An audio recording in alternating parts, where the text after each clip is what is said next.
YouTube पे आओ, चुपचाप वीडियोस बनाओ, कोई दिक्कत नहीं है, लेकिन सरकार के खिलाफ बोलोगे तो थोड़ी सी तकलीफ हो सकती है।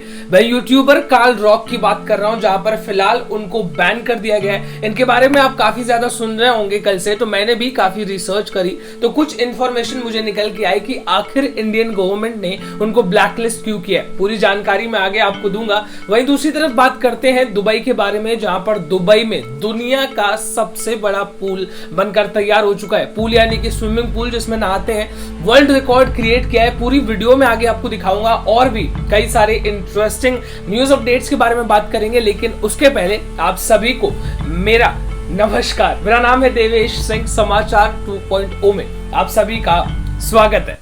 सबसे पहले आज यूट्यूबर कार्ल रॉक के बारे में बात करेंगे। मुझे पता है सबको इस बारे में जानना है कि आखिर उनको यहाँ पर ब्लैकलिस्ट क्यों कर दिया है। तो सबसे पहले बेसिक जानकारी के बारे में बात करेंगे। तो न्यूजीलैंड से बिलोंग करते हैं, वहां पर व्लॉगिंग करते थे, फिर पूरी दुनिया घूमने का डिसाइड किया। इंडिया आए, इंडिया उनको बहुत पसंद आया। इंडिया में कोई भी यूनियन टेरिटरी ऐसी नहीं होगी जहां पर उन्होंने विजिट ना किया, यानी कि टूरिज्म में उन्होंने एक बहुत बड़ा योगदान दिया। जिसके बाद उन्होंने एक इंडियन लड़की से ही शादी भी कर ली। वो इंडियन लड़की आईएएस बनने की तैयारी कर रही है, यूपीएससी के एग्जाम्स भी दे रही है। आप समझ सकते हैं किस तरीके का फैमिली बैकग्राउंड है। लेकिन इनसे एक गलती हो गई। ये सारे दिनों के दौरान यूट्यूब पर व्लॉगिंग करते करते अचानक से एक दिन एंटी सीए प्रोटेस्ट में ये पहुंच गए, जहां पर सीए के खिलाफ प्रोटेस्ट चल रहे थे और उन्होंने सीए के खिलाफ प्रोटेस्ट जो चल रहे थे उसको सपोर्ट कर दिया। अब आप अगर वीजा नॉर्म्स को समझने की कोशिश करें तो जो वीजा किसी को भी दिया जाता है उसमें ये नॉर्म्स होते हैं कि अगर आप दूसरी कंट्री से बिलोंग करते हैं तो आप किसी दूसरे देश में जाकर वहां पर उनकी सरकार के खिलाफ या किसी भी इंटरनल मैटर में अपना कोई व्यू नहीं दे सकते। इसके ऊपर बकायदा कार्ल रॉक ने एक वीडियो बना रखी है, जिसके बाद अपने यूट्यूब पे डाला। लेकिन अब अगर आप कार्ल रॉक के यूट्यूब पर जाकर उस वीडियो को ढूंढने की कोशिश करेंगे तो आपको नहीं मिलेगा, क्योंकि कार्ल रॉक ने उस वीडियो को प्राइवेट कर दिया। अब उनको भी इस बारे में जानकारी हो गई होगी कि एंटी सीए के प्रोटेस्ट में जाने की वजह से उनको ब्लैकलिस्ट किया गया है। तो फाइनली उन्होंने इस वीडियो को प्राइवेट तो कर दिया, लेकिन मैंने थोड़ी और जांच पड़ताल की तो एक न्यूज चैनल पर मुझे उनका एक वीडियो मिला, जहां पर एंकर उनसे कुछ सवाल पूछ रहा है, जिसके वो जवाब दे रहे। इस वीडियो पर एक नजर डालिए। India is a secular country and we shouldn't have laws which, talk about religion. That's my reason for being here. But at the same time, the Citizenship Amendment Act, it in itself has caused a lot of uproar. We see, such protests happening across the country. You've also borne witness to a couple of them. Right now also you are in, at one such location where a protest you just saw. How do you describe this? And at the same time, what do you think about such protests? Yeah, so I came to cover this protest because luckily here in India, we are allowed to protest like this. So. Yes. I came to see what it's about, and it's a little bit chaotic. I can understand why the police are worried, and I can understand why the protesters are worried, and I can see how this turns into something bad. I can see how it gets bad quickly here. So I wanted to come and experience this and support the guys as well. Video आपने देख ली और यही इस बात का proof है कि Karl rock ने एंटी सीए प्रोटेस्ट को सपोर्ट किया था। अब आप देखिए, किसी भी लॉ के खिलाफ प्रोटेस्ट करना बिल्कुल भी गलत नहीं है, लेकिन ये वीजा नॉर्म्स के खिलाफ हो जाता है। कोई भी फॉरेन एंटिटी इंडिया में आकर इंटरनल मैटर के खिलाफ कुछ नहीं बोल सकता, और यही पॉइंट इंडियन गवर्नमेंट के पास भी है, जिसकी वजह से उनको फिलहाल ब्लैकलिस्ट कर दिया गया है। अब मैंने कुछ और रिसर्च की तो मुझे पता चला कि इस वजह को लेके आने वाले 1 और साल तक उनको ब्लैक लिस्टेड ही रखा जाएगा। इन्होंने पाकिस्तान भी विजिट किया था इंडिया के बाद जाने के बाद। कई समय तक वो पाकिस्तान में भी रहे, पीओके तक इन्होंने विजिट किया है। चलिए खबरों के साथ आगे बढ़ते हुए मैं आज आपको एक सलाह देना चाहता हूं। मतलब मैं जनरली सलाह नहीं देता, लेकिन इतने समय से मैं चीजों को ऑब्जर्व कर रहा हूं तो मैं आपको एक सलाह देना चाहता हूं कि पुलिस वालों से भी कभी भिड़ना मत। भले ही आप कितने भी बड़े तुर्रम खान हो, लेकिन पुलिस वालों के साथ भिड़ना महंगा पड़ सकता है। अब देख लीजिए, मीरा भाईंदर में एक बॉडी बिल्डर भाई साहब पुलिस वालों को, ट्रैफिक पुलिस वालों को गाली गलौज करते हुए नजर आ रहे हैं, उनके साथ बदतमीजी करते हुए नजर आ रहे हैं कि उन्होंने गलत जगह पर गाड़ी पार्क करी थी, जिसके बावजूद बदतमीजी, जिसके बाद देखेंगे आप उनको सीधा कट जेल में, तो जेल में रोते हुए नजर आ रहे हैं। इस वीडियो पर एक नजर डालिए। इधर ये भट्टी निकाल, तेरे को भी बता दूं मैं। इधर ही इधर का मंदिर है, तेरे को उतार दे। 5 मारा तेरे को दिया तो मैं इधर ही मारूंगा तेरे को। उतार रहा ये, अरे उतार रहा। उतारना। 1 hour later.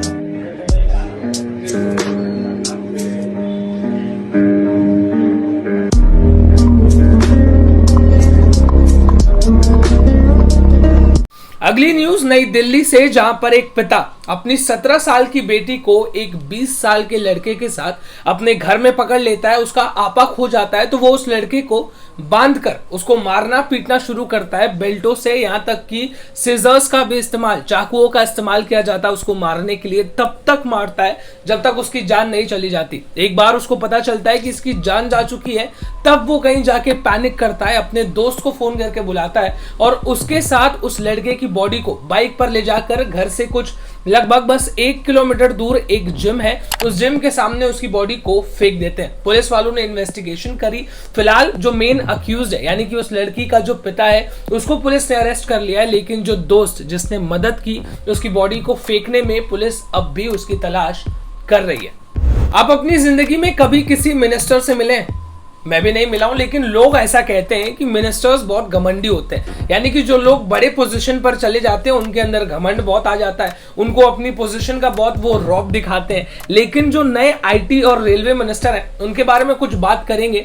अब आप जानते ही हैं कि वो MBA, IIT, IIS और पता नहीं क्या क्या जितनी भी क्वालिफिकेशन हो सकती है सब उन्होंने पार कर रखी है। अब किसी ने उनका एक वीडियो बना लिया जब वो अपनी नई टीम से मुलाकात कर रहे थे और वो कितने डाउन टू अर्थ है ये वीडियो ही आपको बता देगा। बहुत बढ़िया काम करेंगे, खूब मजा आएगा। जिंदगी में लगे कि हाँ मजा आया, वैसा रहेगा। सर ये सॉरी कहेंगे, ये आप कल हम लोग बात कर रहे थे। हाँ। तो जिस कॉलेज से आप पढ़े हैं ये हमारे MBM क्यों आप भी? हाँ जी महाराज, ये बात हो रही थी उसी कॉलेज से। तो हम लोग कह रहे थे कि मंत्री जी को कभी आप मिलना तो बता देना कि हम उसी कॉलेज से हैं। आज से बॉस बोलोगे आप? अब हमारे सीनियर जूनियर ना, जूनियर बॉस बोलता है सीनियर को, नाम से नहीं बुलाते हैं, वो नहीं बोलते ना, सर नहीं बोलते हैं, बॉस बोलते हैं। वेरी गुड, शाबाश। अब आपसे बात करेंगे मुंबई के फॉर्मर म्युनिसिपल कमिश्नर के बारे में जिनका नाम है केन अली नक्शन। 79 इयर्स इनकी उम्र थी। वेनेसडे की सुबह पूजा करते करते इनकी जान चली गई। अब आप सोच रहे होंगे आखिर ऐसा कैसे हुआ, तो उनकी लुंगी में अचानक से आग लग गई पूजा करते हुए। अब इनके घर पे इनकी बीवी मौजूद थी, एक मदद करने वाला आदमी मौजूद था, लेकिन उनका कमरा अंदर से लॉक था। जब तक ये सब समझ पाते कि आखिर हो क्या रहा है, माहौल जो है वो बहुत ज्यादा सीरियस हो गया। उन्होंने लुंगी भी उतारने की कोशिश की, लेकिन उन्होंने उसके ऊपर बेल्ट पहन रखा था जिसकी वजह से वो पॉसिबल नहीं हुआ। हॉस्पिटल ले जाया गया। पहले दिन वो ठीक थे, लेकिन दूसरे दिन उनकी मृत्यु हो गई। उनके बेटे का कहना है कि उनकी बॉडी पर 80 से 90% बर्न्स आ चुके थे।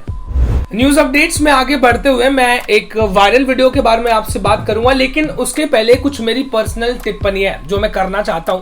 मेरा सवाल आपसे ये है, अगर आप शादीशुदा नहीं है, यानी कि आने वाले कुछ समय में आपकी शादी होगी, तो क्या आप चाहते हैं कि शादी के दौरान आपके सामने हजारों कैमरास लगे हो, सब आपको रिकॉर्ड कर रहे हो, तभी अचानक से आपकी मम्मी आकर आपको जूते चप्पलों से मारना शुरू कर दे? अगर आप ऐसा नहीं चाहते हैं तो इस वीडियो पर एक नजर डालिए।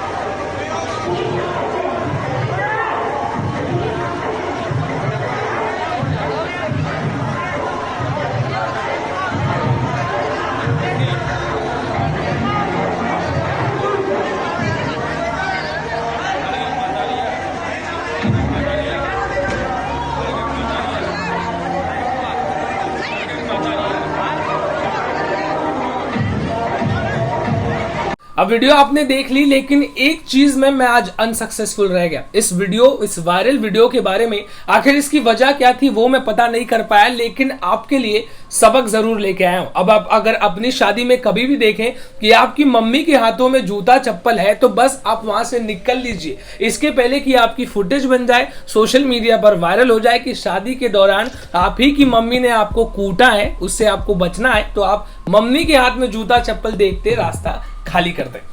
अगली खबर मुंबई के गोरेगांव से, जहां पर 8 साल का एक बच्चा जो कि स्कूल जाया करता था, ये लोग गोरेगांव में एक MMRDA की बिल्डिंग में रेंट पर रहा करते थे। अचानक से उनके घर की सीलिंग ही उनके ऊपर गिर गई, जिसमें 8 साल का बच्चा जो कि दबकर उसकी जान चली गई। उनके परिवार वालों को भी काफी चोट आई। बिल्डिंग वालों ने बताया कि ऐसा पहली बार नहीं हो रहा है, इसके पहले भी कई बार ऐसा हो चुका है। इससे रिलेटेड कंप्लेंट भी की गई है, लेकिन उसके बावजूद कोई एक्शन या कोई रिपेयर का काम कराया ही नहीं गया। इससे आप समझ सकते हैं कि MMRDA की आखिर हालत किस तरीके की है। चलिए अब आज की जो आखिरी न्यूज अपडेट है उससे आपकी मुलाकात कराते हैं, जहां पर आपसे दुबई के बारे में कुछ बात करेंगे। अब आप जानते ही हैं, दुनिया की जो सबसे बड़ी बिल्डिंग है बुर्ज खलीफा, वो दुबई में मौजूद है। लेकिन दुबई वालों ने सोचा कि एक और रिकॉर्ड बना ही डालते हैं, तो उन्होंने एक ऐसा स्विमिंग पूल बना दिया जो दुनिया का सबसे गहरा स्विमिंग पूल है। दुबई के जो क्राउन प्रिंस हैं, उन्होंने इसकी पूरी वीडियो अपलोड कर रखी है, तो मैंने सोचा कि उसको डाउनलोड किया जाए और आपको उसकी एक छोटी सी झलक दिखाई जाए। इस वीडियो पर एक नजर डालिए।